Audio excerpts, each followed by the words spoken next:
All right. Before we get started, I was going to do this, and now I realize with the lights I'm not going to be able to tell at all. But I want to take a quick survey. How many people own Bitcoin? I know I can see at least one. Yeah, you guys, if you don't, there's going to be a panic. People think you liquidated. So you have to raise your hands. Hey, that's great. Thank you. How many people hold Bitcoin right now? Okay, pretty good crowd. How many people know what Bitcoin is? Hey, look at this. This is getting easier over the years. So just to define the terms quickly, either Cameron or Tyler, whichever one, why don't you just tell us what Bitcoin is? Sure. We think of Bitcoin as a digital gold, so gold 2.0, but it's money, the first step of money that was ever built purposely for the internet. So it's sort of like what your email did to snail mail. Cryptocurrency or Bitcoin does for money. I agree with Okay. statement. So, look, I want to talk about a lot of things. I'm going to try to structure this in a way I think makes sense, but if we go off topic, that's fine. You guys will rein us all in.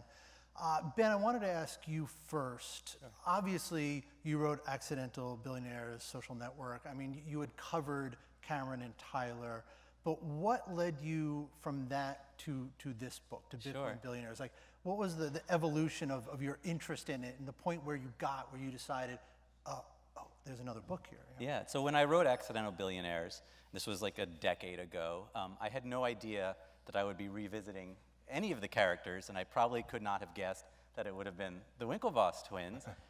They were a very big source for me in that book. I had met them through Facebook, actually, right after Eduardo had come to me, and I went from that and found these guys, and they were very helpful in writing it. But that movie didn't portray them necessarily in the best light.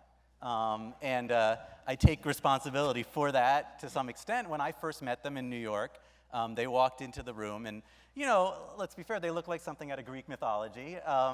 And I immediately remembered every 80s movie I'd ever seen, and they were the bad guys chasing the Karate Kid around the gym.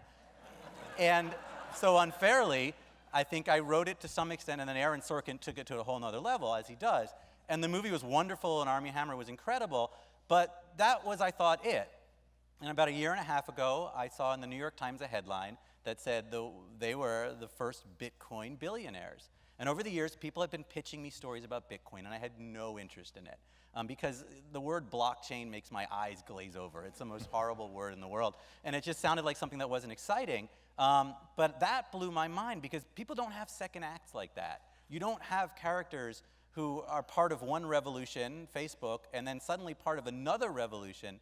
It's not, lightning doesn't strike like that, you know, by accident. So I came into New York, and they were gracious enough to talk to me after the movie. This story just was unbelievably compelling to me. And that made me want to revisit them and realize how much we got wrong about them. Was there how much did the Bitcoin aspect of it play into it? In other words, if Tyler and Cameron had decided after all that mishmash with Facebook, you know, we're going to do a healthcare startup. Right. No. Would you still have written the book? Of course, no. So when I sat down with them, but see, that's the thing. I try and choose stories that are about the next big thing that's going to affect all of our lives. Previous to meeting them, I did not know anything about Bitcoin. I thought it was a scam. I thought it was, you know, some of you might still think that, but I thought this is not, you know, anything that important. Once I sat down and started hearing about what it really was and how it could change the world, I realized this really was the cusp of something enormous. So that's what drew me to it. Plus, there's exciting characters. The story takes place in the Wild West of Bitcoin. So, you know, it's this crazy battle between philosophies and all of this kind of stuff that really turned me on. Yeah. You know, I have to say, honestly, my first reaction to Bitcoin, too, was this is a scam. Yeah. And I didn't want to write about it either. I was very much against it. So in writing this book and spending however much time you spent with Cameron and Tyler, how did your impression of them evolve and change? And what led you to think that these guys are not the Karate Kid? Right. You know, the guys in the skeleton costume. You know, movie of the weak villains. You know, honestly, I got to know them a lot more. And these are guys, you know, who speak multiple languages, who are Latin scholars, who, you know, we think they come from this privileged background. But the reality is they're from a line of coal miners, and their mother's father was a cop. They come from a very background of hard work, and they were not the people that I thought they were. These are guys who could computer code. And bringing Mark Zuckerberg into their world was something they did because they trusted him. It wasn't because he was needed. It was because they trusted that he would do the job they wanted him to do. And then in the end, he screwed them. And I think getting to know them more, I realized that they had been painted, not just by me, but by the press afterwards, because they were Olympic rowers. So every shot of them was in a boat. And every sort of article about them was somewhat jokey. But the reality was these are guys who really were transforming the world, not because they needed money. It wasn't about money. It was about they wanted to build something great. And there's this whole, I see them as American icons. There's something 1950s about them, but there's something that's heroic. And America needs mythology. And as much as I think Zuckerberg is now flipped and become something much darker, these guys represent something. Yeah. I hope his family isn't here. And listen, he's very smart, successful guy. But I think that they represent something really important, entrepreneurship. And you see this in this second act, and they've built a business here. And it feels weird for you and I to be asking these questions. We're talking about two guys Right, who are sitting right there. Right. Hey, fellas. Hey. But I did want to ask you one more question. Do you feel like, is there a kernel of what exists within these two gentlemen that was another aspect in convincing you to write this book? Yeah. Oh, I don't know what you're getting at specifically, but I would say It was about as open-ended a question as I could ask. I would say what really intrigued me is Bitcoin came from a world of these crazy libertarian anarchists and drug dealers and criminals, and it was this kind of thing that was used originally on something called Silk Road, which was a drug bazaar on the dark web. All of these things that, would immediately make my dad want to turn off the computer, right? But I would say, he's right here, so I can say, I could even ask him. But then the Winklevoss twins come in, and these guys are the men of Harvard, the guys in suits. What intrigued them about Bitcoin? And that fascinated me, because they're trying to take Bitcoin out of this cowboy Wild West. And there's a real division. There are people in Bitcoin who don't like the idea of regulation or the idea of it becoming a part of the financial system. They want to use it to take down the world.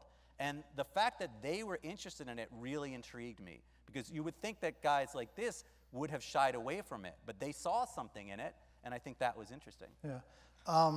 Cameron and Tyler, let's pretend Ben's not here now. Okay. How did you feel about your portrayal? I mean, look, rather than trying to be academic about it, I mean, what is it like to open up a book and read about yourself, to see someone describe you and talk about what you are like, and not just once, but now twice?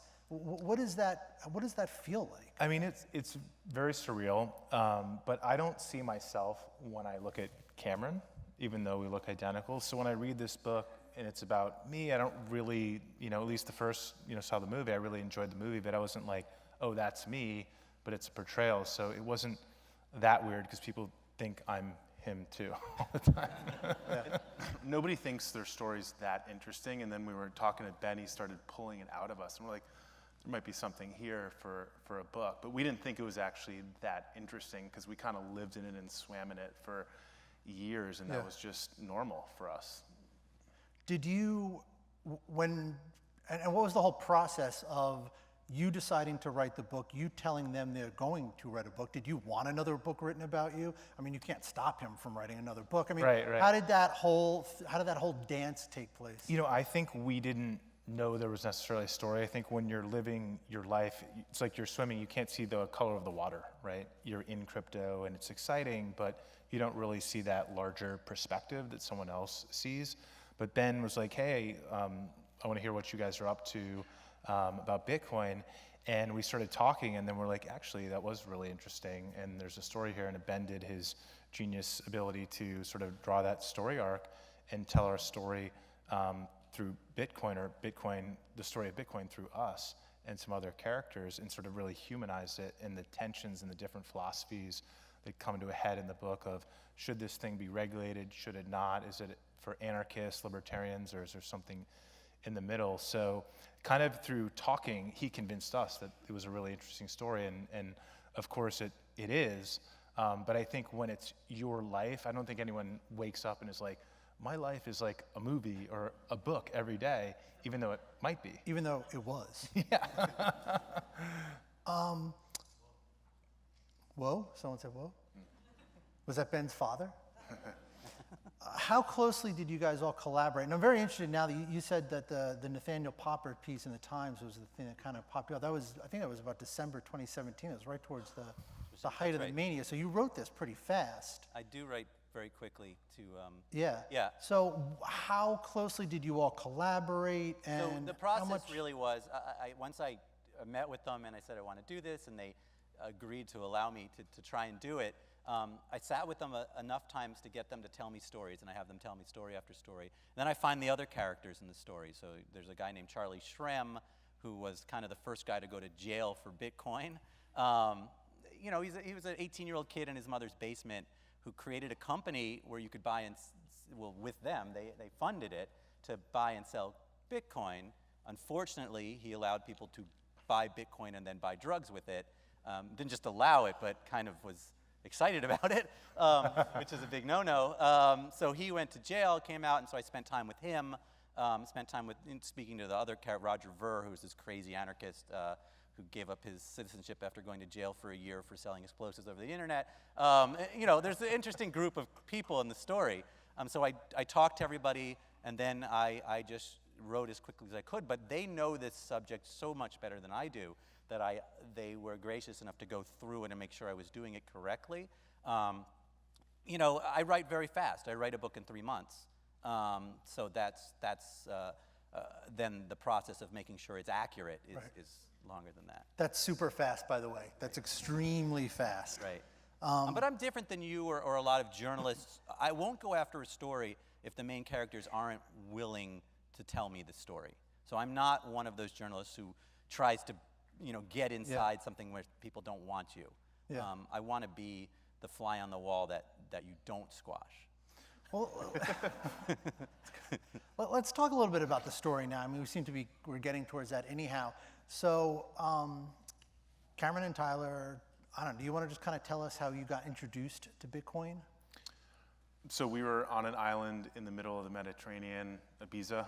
Right. In your totally non-film cinematic story. No, you know, very boring hanging out on setting. a beach. Yeah. On a beach. Right. Not looking for the next big thing, and this guy from Brooklyn recognized us from the social network and said, have you thought about Bitcoin or virtual currency? And I said, no, and he started telling us about it. At first it sounded really weird, and then after some tequila, it started to make a lot of sense. See, if you had had tequila the first time you heard about Bitcoin, Ben, Yeah, it might have been different. It might have been different. So it's interesting actually, because you guys pretty quickly, tequila aside, saw the potential of this, and you wanted to get involved, and you started out by just buying some, and then you decided to become investors in Charlie's company, BitInstant. Let's talk a little bit, and this becomes a major point in the book, Ben, obviously, is the tension between those two visions. From the very start, you guys had a certain vision of how you thought this industry should grow, and there are others who had a different vision of how this industry should grow and what it should be and what this technology even represents. And that friction, that schism is still there. Mm-hmm. But let's talk a little bit about what you wanted Bitcoin and cryptocurrency to be and that tension between your other partners in BitInstant. Right, so we very much live the Wild West days of Bitcoin, and a lot of our early Bitcoin that we bought, we had to buy on this exchange called Mt. Gox. And Mt. Gox is probably the best pivot in the world. It's actually an acronym for Magic the Gathering Online Exchange. It was a Magic card game exchange that went into crypto, and it was run by two Frenchmen who had cats in Tokyo. So we had to apostille documents to onboard to this exchange, wire our money overseas. It was completely unregulated, jump through hoops of fire to actually buy this stuff. And the technology was really poor. And as we know, it was famously hacked, or they lost the private keys, or it was either their incompetence or hackers, but they lost almost $1 billion at the time, which by today's prices is probably a lot more. So we love this technology, and when we first saw it, like you, we're like, why is this different than PayPal? Why is this not a Ponzi scheme? Why is it not airline miles? But it was really money that went over internet protocols the same way voice now goes over the internet. So Skype, you can video someone for free anywhere. Before there was long distance phone charges and it was expensive to call someone from New York to California. Now no one even thinks about, millennials don't know about long distance phone charges. So this is what was happening with money, with Bitcoin. So we saw the promise, and when you talk to a Bitcoiner is what we call people in Bitcoin, the passion, these are people that are putting every penny of their lives into this thing, and you just look them in the eyes and they have great answers for every question, but it was such a Wild West, so we thought that for this to really grow, it would have to change. And then investing in BitInstant, and Charlie taught us exactly sort of what not to do if you're running a financial services company. And we ended up founding our own company called Gemini that's regulated in the state of New York to solve our own problem effectively. How hard was it to get that regulation, to go through that whole process? Were there, how many doors got closed in your face? You walk in and you say, hey, we got a Bitcoin business. We want to join the world. How hard was that to come at the legitimate world from the Wild West? It took us 1.5 years to get our trust company license in New York. So we were building the platform while we were getting that license, but we couldn't get a banking account. A bank account, a simple thing like that to hold customer funds, took about 1 year to get. Yeah, because we were lucky to get banks one. wanted nothing to do with They didn't want to touch just it. the word it's Bitcoin was like the enough. cannabis industry, banking was really hard. For any other startup, it's really easy to get a bank account. For a crypto startup, even one with a New York Trust Company license, that's the same license that Bank of New York, State Street, the two oldest companies in the country started out with, still wasn't enough. And even to this day, it's hard to, get new relationships. We have State Street now that banks our Gemini dollar, our stablecoin, but that was actually the hardest part of it. It took 1 year to onboard with them. They come in, do diligence for 6 months, and that process should probably take a week if you're a hedge fund and you need a cash treasury account. So we don't deal with the fiat portion, we deal with everything else at Gemini. So we rely on bank partners to take wires and things like that into our omnibus account. So that's still challenging to this day. And even banks who want to get involved in crypto, like Goldman Sachs, hasn't got approval from the Fed to actually handle the Bitcoin. So they do synthetic products that give you Bitcoin exposure, but even they have trouble. So the regulatory, a lot of things have thought out with the when we first got in, it was like, is this going to be illegal kind of thing? That was the question. Right. So we're past that, but it's still sort of slow moving in certain areas. Right. There's a tremendous amount of friction because you have some companies that are absolutely determined to operate outside of the lanes, the regulatory lanes, and you have others that are trying to build within that. How does that affect you? How does that affect you as you're building the company? Because look, you look at Bitcoin volume, most of it is coming from these unregulated exchanges, domiciled wherever they can find. So how do you deal with the fact that that is not going away necessarily, and you're trying to build, you're trying to use the same technology to build a slightly different business? How do you deal with that friction? Yeah, we're playing the same game, but very differently, and we're playing the long game. So we think in the future, the customers, the big macro hedge funds and stuff, will want to work at places like Gemini that are regulated, that ask for permission, not forgiveness. We think the offshore game is a limited time only, but there's a lot of people going after that and definitely making money in the meantime. Our mantra is that we want to be the fastest tortoise in the race. But it's still been challenging because even if you scream from the rooftops, hey, we want to do this the right way, there's still not a fast path in the US, at least right now at the SEC or CFTC. So that would be my criticism or my fear about the US, is that even if you want to do things the right way, there isn't a clear path in certain areas. So I think it's a big disadvantage for us compared to the rest of the world, where people are just building and innovating at the speed of innovation, not at the speed of government. And it's not a US-centric technology, it's global asset. Anybody in this room, but anybody in the world with an internet connection can buy Bitcoin. So they're not gonna wait around for the US to catch up or take its time and do. its thing. And this is the first time retail's actually led the charge. Usually it's Sand Hill Road, VCs, accredited investors, things go IPO and it gets dumped on retail after it goes to public markets a decade after the company's founded. This is actually retail driven, and Wall Street's asleep at the wheel. And then when they woke up, they couldn't figure out how to get their compliance departments to sign off, or the regulators to get comfortable with them as a regulated bank touching Bitcoin or custodying Bitcoin or cryptocurrency. So it's the first time where the little guy actually is there and has an advantage structurally because they don't have the compliance, the legal departments holding them back. Yeah. It's interesting. So for you guys, that sort of friction between a regulated and unregulated world, I mean, that's just part of your real life. For you, that was an angle in a story. Yeah. And it's interesting. It was interesting to me in reading the book is that, yes, it's about Tyler and Cameron, but Charlie ends up becoming a major character in the book, almost as important as these guys are in terms of a story, narratively. Right. And you have him sitting between these two worlds. Right, they're pulling at him. He's this kid who he's definitely excited by the Roger Veres of the world, who are these anarchists who think Bitcoin should be to no taxes and nobody knows who you are and you can buy drugs and no one will ever know and everything should be legal and free. And then these guys who say, you've got to be a good CEO. You have to be you're your CEO and compliance officer. That's not a good thing. Right. You got to figure yourselves out. And there's a great story where Charlie ended up moving out of his house and living above a club.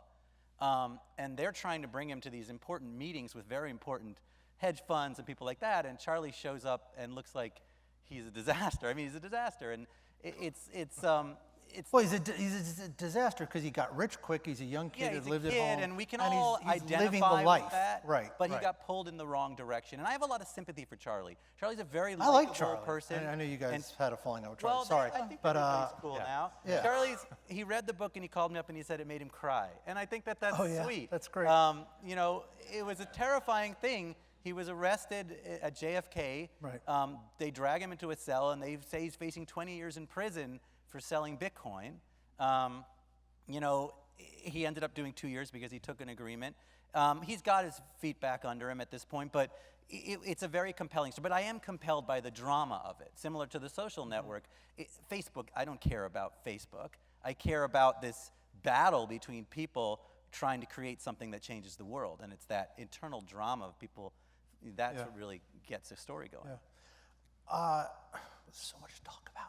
One thing I wanted to ask you about is you do spend a lot of time talking about BitInstant and Charlie and those guys, and that time frame of 2013, 2014, which I thought was interesting because 2017 is when your main characters actually become the title of this story. Billionaires. When right. Bitcoin, Right. So was there a conscious decision to focus on those earlier days rather than, because 2017, I don't know how many of you guys were around for the 2017 run, that was just as crazy. When Bitcoin ran to 20,000. Yeah. So these guys, to put it in perspective, in 2012, when they heard about Bitcoin, they bought into Bitcoin at $7 a coin.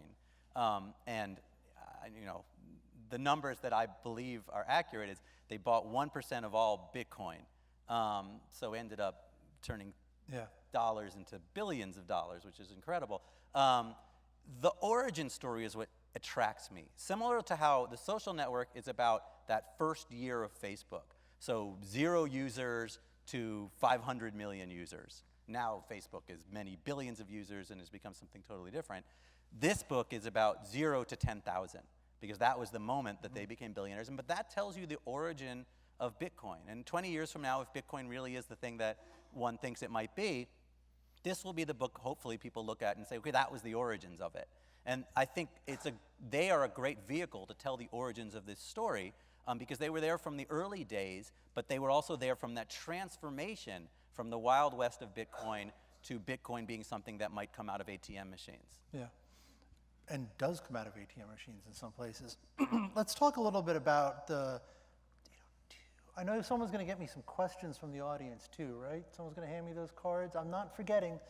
But I want to talk to you guys about the state of crypto right now. If you would just kind of spend a couple of minutes, just where do you think it is? What do you think it is doing well? What does it need to do? I have my own opinions about all that, but we want to hear what you guys have to say. Where do you think Bitcoin and crypto is right now? It's still very early. Institutions, everybody knows about it, everyone's heard about it, and there's some very sophisticated people in even these banks who know about cryptocurrency, but they're still not really in the game yet. It's still very much a retail-driven market, very much a lot of the actions out in Asia. So we still think it's the bottom of the first inning.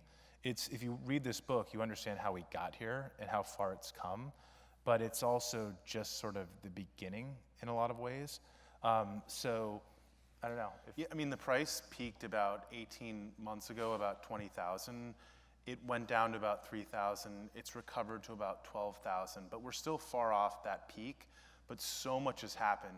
Gemini, we have about 230 employees today. Almost everybody's from financial services or Google, Airbnb, big name companies that you use that are part of your everyday life. And these folks have all decided they need to be in crypto. And they weren't in crypto 2 or 3 years ago. When we started Gemini 5 years ago, it was a core team of 10 people, and these were like really early people.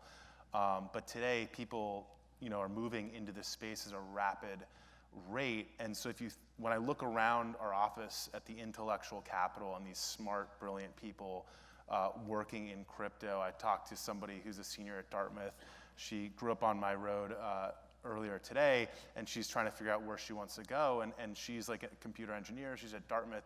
She's probably gonna come into crypto or somewhere around it. So all these young, brilliant people are moving into the space, which is super exciting. So we made a lot of progress, but there's still a lot to go. And I think if we were to look back to the dot-com era, maybe we're post-2000, boom and bust, maybe we're in 2001, and Facebook launches within 2 or 3 years of that.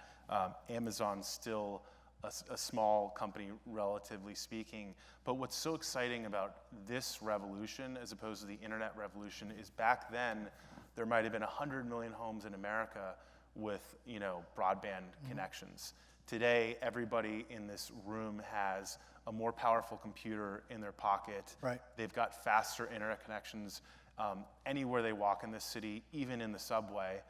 So they're all onboarded and ready to basically be part of this. There's nothing stopping them from buying a piece of Bitcoin in that future. But in the late 90s, pre-Amazon IPO stock, you had to be an angel investor in the Valley, and that club might have been 50 people or something, or in one of those funds on Sand Hill Road that invested in one of those rounds. And by the time Amazon got to the street, that's when retail, the little guys, could get into it.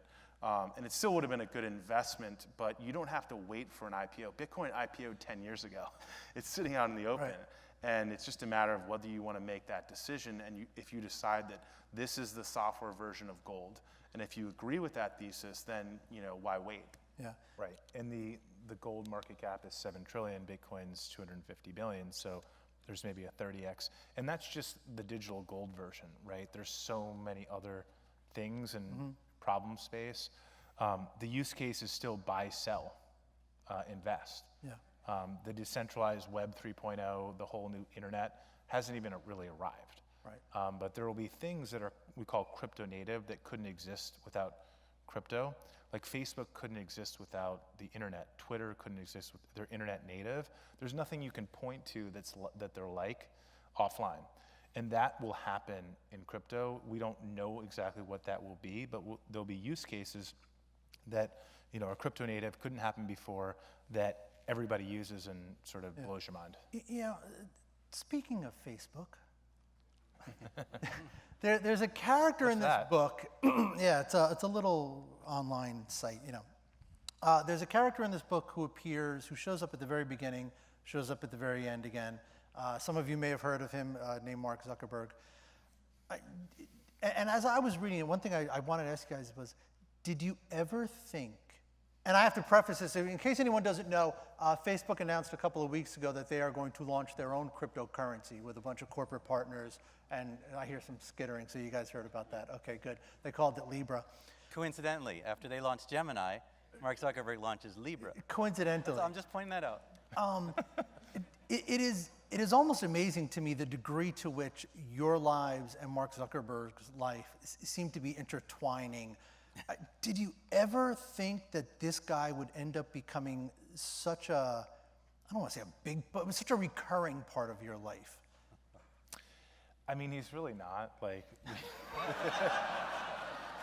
I don't wake up sort of thinking about it, although I get the perception of like, yeah, in popular culture, in that sort of parallel universe, it's like, yes, it's the twins and Zuckerberg again. Yeah, see, writers like that. Are you blaming Yeah. it on me? Yeah. Is that what you're saying? This Yeah, is your Takes world. that's- people like Ben connecting all the narrative. dots, and we're like, oh, okay. But we actually grew up 20 miles away from each other. We grew up in Greenwich, Connecticut. He grew up in Dobbs Ferry. So this has been happening since, Yeah. for 38 years now. He coxed at Exeter, I think on the crew team. We rode. So. I just want to say that I wrote this book a year before Zuckerberg launched Libra, and the book ends with Zuckerberg launching Libra. Or writing about Right? launching. Thinking about yeah, launching thinking about, a yeah. cryptocurrency. And in my book, I believe it's all personal, right? I know you're going to disagree. But I don't know. I feel like I frame the book like the Count of Monte Cristo because I think there's this really cool theme where these guys were wronged, and they went away, and then they reappear riding back into town as the crypto billionaires, and Zuckerberg now has to face that fact and then launches his own Libra, which might just be a coincidence. It seems a little odd to me, but I do think that there is somewhat of an engine. Not that you wake up every day thinking about Mark Zuckerberg, but that what you went through with Facebook, which was in a lot of ways had a lot of similarities to what you guys were doing. You brought him in, he looked at your stuff, and then he launched Facebook. And then there's a settlement, and then you find Bitcoin, and then you build Bitcoin, and then he comes back into Bitcoin. It does seem like it's a part of your life, right? I mean, there's this dramatic arc there that's intriguing. For sure, but it's also true that kind of everybody's coming to crypto. Fair enough. And I think, in the next 2 years, every FANG, Facebook, Apple, Netflix, Amazon are probably going to have their own coins or projects, and they're probably watching Libra closely to see how it fares. There's going to be some hearings later this month down in, the Capitol around this project, and they're all probably watching very closely to see how that goes. Absolutely. And another cool thing, if you think about it, in the social network, Mark Zuckerberg is the rebel, and you guys represent the establishment. And now, Mark Zuckerberg represents the establishment, and you guys are rebelling with a new form of money. So it's really interesting how it all flipped upside down. Well, and has flipped even okay. again, Yeah, right. because now you look at, these guys are regulated, they're well respected, Right. and it's Facebook that's getting hauled off in front of Congress seemingly every other month to answer This another is book question. 3. You're talking about book 3. I'm talking about book 3, the right? trilogy, right. Is right. that your next book?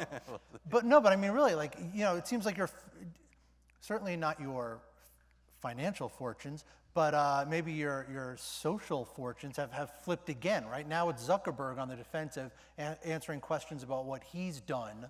And it's you guys who are out there trying to build a company, and now Zuckerberg's coming in to do what I mean, there's a lot of intertwining there, fellas. You have to admit. What do you think of Libra? It's a very interesting project. We're definitely going to look at it. Gemini's a marketplace, so we trade assets. We don't try and pick assets for you. We're not your financial advisor. It's very interesting. It's like a currency, right? It's tied to a basket, so it has a stability to it, unlike Bitcoin, which is a good store of value, and there's a lot of volatility, so you don't want to really spend it because you don't know if you're overspending. The Bitcoin pizza was the first transaction. It was, at the time with today's prices, it would be an $80 million or $120 million pizza. Yeah, I think So you don't want to spend a very good Bitcoin pizza. because you might be really overspending or underspending. But things that are tied to real-world currencies, I think it's a very interesting project. I think it's been very good for crypto. It's been very good for Bitcoin. Look at the price. A company of the stature of Facebook talking about the word crypto demystifies it, takes out some fear for some people. It might add other fear for different reasons, maybe privacy or whatnot. But the fact that a publicly traded company that's a huge part of our economy actually is doing something really serious in crypto, very much mainstreams it, and I think it's a big win for our space. If they weren't here, would your answer have been the same? I think so, yeah. Okay, one other question I'm going to get to your questions, but You know, it's also an extension because, right, money is the ultimate social network in the world. And so we've always thought of Bitcoin and cryptocurrency as this internet of money. So for them to add payments, and I think they've been thinking about this for a while, is kind of a logical progression. You know, whether or not this will be the thing that actually works and whether it will look like, you know, what we think it will look like is a very different matter, but I think it's a very smart move. And like Cameron said, every major tech company has to be thinking about crypto right now and has to be working on a project. Our bet is everyone will, Amazon, someone will announce you know, this is the era of private money, right? It started that way, it got regulated out 150 years or 200 years ago in the US, and then banking and the Fed system controlled the money. And now we're seeing companies saying, hey, we don't think the government is doing that good of a job. We'll do it just as well. People believe in us if we're GE 20 years ago as much as you know, the government. And then there's you know, engineers who are just launching currencies like Bitcoin that aren't a company. So you've got these completely decentralized cryptocurrencies. You've got private cryptocurrencies like Libra or Gemini Dollar. And then you've got, you know, government currencies. And it's really cool to have that menu for people to pick from because governments have traditionally, at least outside of America, let people down. that's the next panel, because that's an entire other discussion about private money. But you're right about it. And I think we're on the sort of cusp of a sea change in that. But you But got that's to give me the whole name other Libra as a little suspect. You got to give me that. That's all. Libra, Gemini. A little bit. So I want to ask you, there's a scene towards the end where your two protagonists who have this entirely, completely non-cinematic life are at the Burning Man festival. Right. And Great scene. you are around Zuckerberg because he's there also, but you end up not, you've come very close to meeting him, but you Comes in don't. on a helicopter, I think. Yeah. A helicopter to make As a- cheese sandwiches. I mean, Ben, as a writer, Yeah. how much did you want them to actually be in the room With him? Zuckerberg. Yeah. Yeah, To I mean, write that So scene. they ended up running into Dustin Moskovitz, right? Yep. Who was the second in command of Facebook. And they had a Burning Man moment, a hug it out Burning Man moment. And he invited them to go back to his, what did they call them in Burning Man? I don't know. A camp. Campground. And that's where Zuckerberg was, handing out grilled cheese sandwiches. So they didn't go back. He left that part out. If he had said that, I would have showed up. He would have gone. But it was a moment. It was an interesting moment. Yeah. But as a writer, were you dying for it to be like? Unfortunately, and you know, I know you do fill in some blanks. So I mean, was there a temptation to you fill can't that go too in? far with that. Yeah. I think that I had to stay true to the story there, and could not bring Zuckerberg in. Yeah. And You'll give save them it for the next grilled book. cheese sandwiches. Right. No. So we'll get to that. when you guys do run into Mark someday at a Bitcoin conference, what will you say to him? At a Bitcoin conference, welcome to the party. You know, What took you so long? every day. What took you so long? That's good. All right. On that note, let's do some questions. Some of you gave names, some of you didn't, but I thought this one was pretty humorous. Question. Would one of you, and I'm sorry, Ben, I don't think they're actually asking. I'm guessing already. Would one of you run for president and have your brother be your vice president? And then the follow-up question is who's running for, who's at the top of the ticket? Well, Tyler's the CEO, and I'm the president of Gemini, so I work for him. He was gracious enough to hire me 5 years ago. So the next time, I'm going to flip it around. Yeah. But if we won for 8 years and then flipped it, it would be 16 years, right? You wouldn't really know, so Wow. you could have 4 All right. terms. The Winklevoss. I like Let's see. Let's see. We've never thought about that. Oh, what do you make of Facebook's cryptocurrency? We asked that one already. Okay, this is good. What crypto assets do you think will still be around in 15 years? I think Bitcoin. Bitcoin and Ethereum or something like it. Yeah. In that design space, like creating a decentralized computer for the internet. It'll be Ethereum, or maybe there'll be a few. You think of like iOS Microsoft, Android. There's a few of those operating systems. So there'll be something like that. Zcash is pretty interesting because it's basically Bitcoin with privacy. And there's a couple other exciting projects out there. Libra, do you think Libra will be? I don't know. Well, I guess the interesting question, the interesting aspect of that question is, how entrenched do you think this market is already that you could pick the survivors in 15 years now?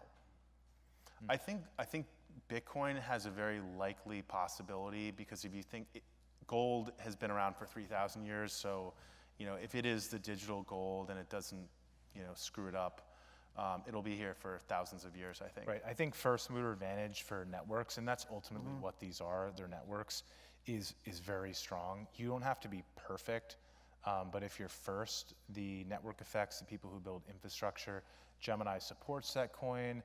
It's not trivial to support another coin necessarily, and people start building applications on top of it, so it becomes a self-fulfilling prophecy. Bitcoin's been the leaders for the last decade. There's been a ton of challengers. Ether has been around since, or Ethereum's 2013. I think, it's theirs to lose. They can fumble it, but generally the things that are earlier, if they're good enough, stick around. I just want to, for people who don't really know Bitcoin that well, the idea of Bitcoin and gold, simplify it, I think. The idea is you invest in gold, it goes up in value because people perceive it to be valuable and rare, and so it's a store of value. So when economies go bad or governments, war happens, the value of gold goes up because you don't trust dollars anymore. Similarly, you buy Bitcoin and think of it, it's worth whatever we all agree it's worth, but it's a store of value that you can carry around on your phone or Right. tattoo to your arm or whatever. That little number you get is your Bitcoin. So it's like carrying your vault of gold around with you, but you can also transfer it instantly. So when they say that it's gold but better, Right. that's essentially what they mean. Right, because gold is scarce, but Right. Bitcoin's fixed at 21 Right. million. There's only going to be 21 million Bitcoin. There can never be more. That's guaranteed by math behind Bitcoin. While the supply of gold changes when you find a new mine, or one day we'll get an asteroid full of gold. I mean, that's what people are Right. working on right now. So the amount of gold can change, but the amount of Bitcoin can't. Right. So- And it's far more portable Right. than And gold. a lot of people say, oh, but gold is useful. The reality is no. Gold isn't used for very much except for jewelry, and it's only useful in jewelry because it's valuable. Right. It's not the other way around. It's not valuable because it's jewelry. It's just shiny.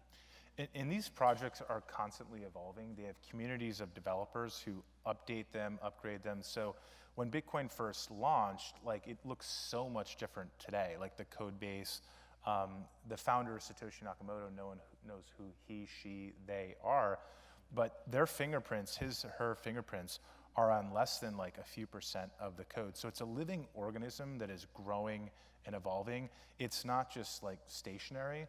So that's why I think it can continue to stay in the lead. As long as there's a need for a fixed digital gold type product, I think it's Bitcoin's to lose. Okay. Excuse me, another question. How do you see Gemini and other exchanges solving the problem of the bankless population in the US and overseas? Somebody from Facebook wrote that. It's a great question. There's millions of underbanked people in this country alone, and probably 1 billion plus unbanked people around the world. And crypto is really the only technology that we've seen that could help solve that problem and potentially bank these people, bringing them into the system.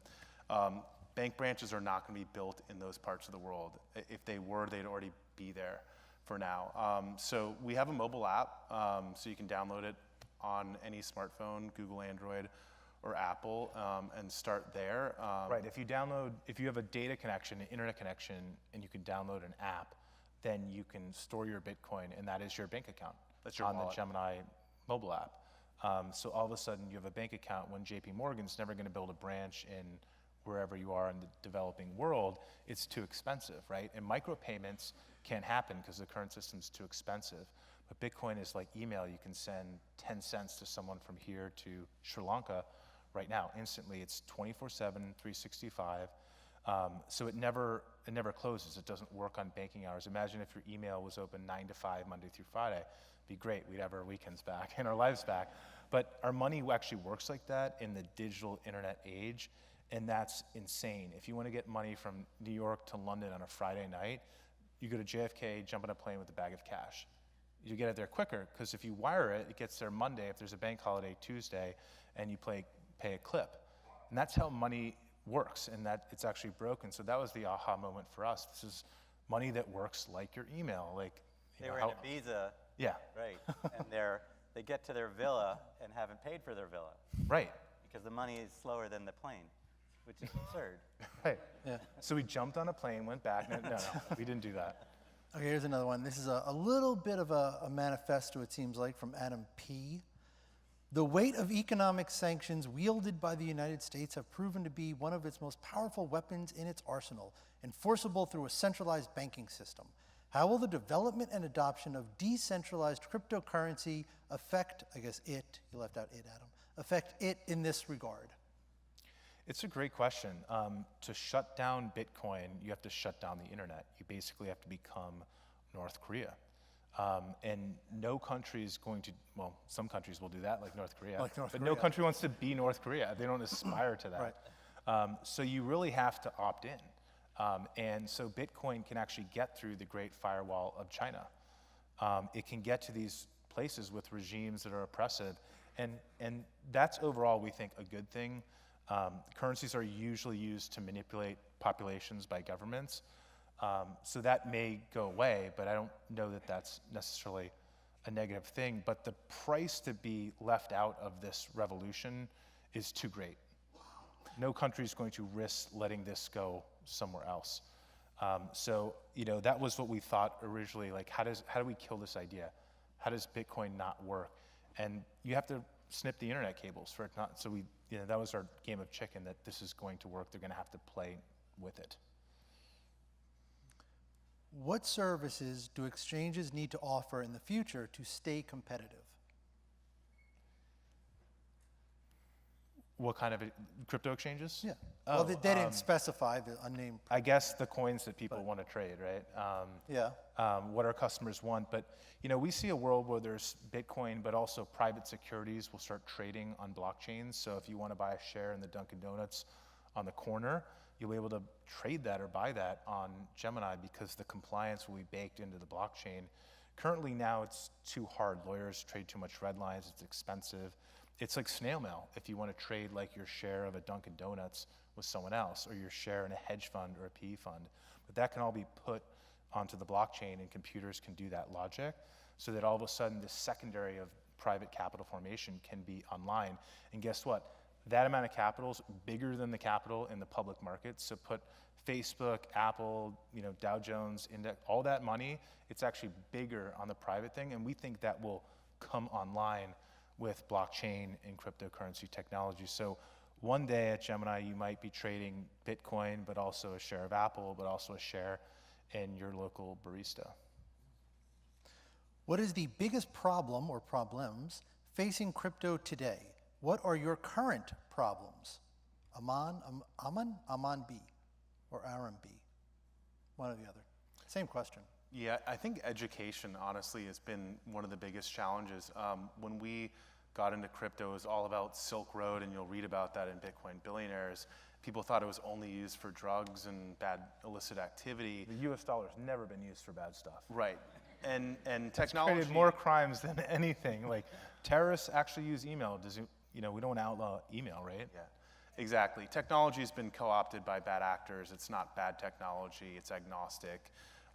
And so there's these false narratives, and this idea that Bitcoin's truly anonymous is also incorrect. In fact, it's probably too open and not private enough in some senses. And that's maybe one of the challenges that it'll come up against in the future. So I think it's always been an education thing, and once people understand, there's actually a safe way to engage in this technology, there's regulated places like Gemini, I can go and buy it, that changes the narrative. Yeah, and it's also like an age gap, no offense, but talk to a millennial, they live... You could look this way when you say that, no offense. I can't see anyone, the lights. But millennials live online. They are always online. It used to be like, I'm going online. Now it's like, I'm going offline for a second, or for a 30 minutes break, and I'm going back on.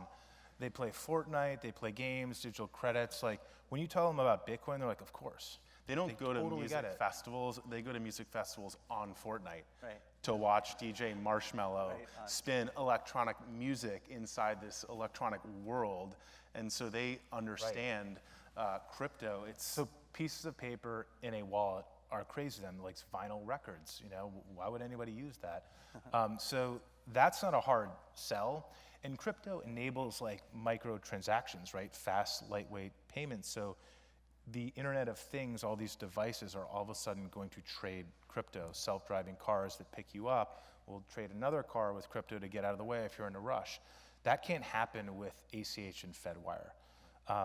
Those machines can plug into protocols. They can't get bank accounts, unless it's maybe Wells Fargo. Yes. But like, it enables, it's not competing with the current system. It's a new color, right?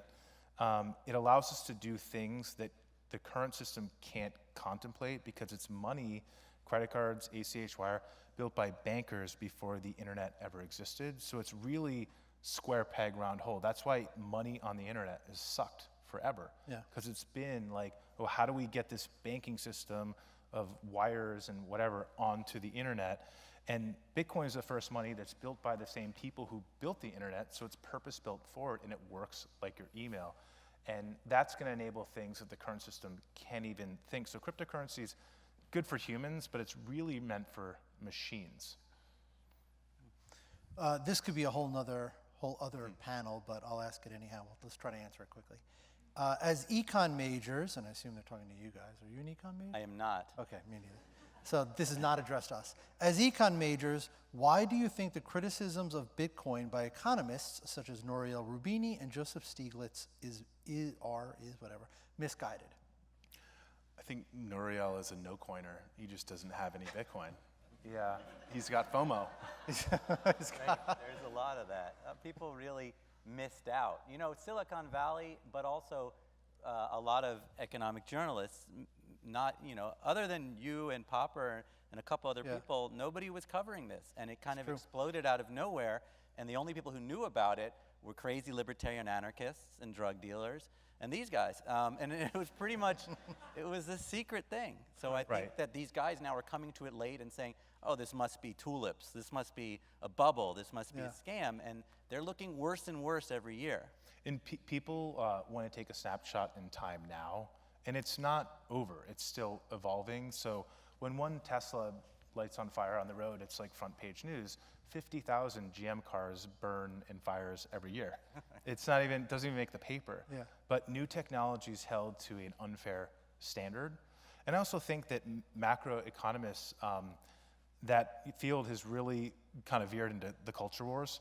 So it becomes this political thing, and people pick sides or want to be a contrarian. But I think, it's still really early. No one's saying Bitcoin's perfect. LeBron James in high school wasn't LeBron James today. Still in high school, is teething. And Bitcoin very much is like that. It's only 10 years old. So it's not where it is now. It's sort of like, where's the puck going, right? And can you picture Armie Hammer now talking like this? Because I think that would be really cool. Are you announcing something there? No, yeah, I think there will be a Bitcoin Billionaires movie.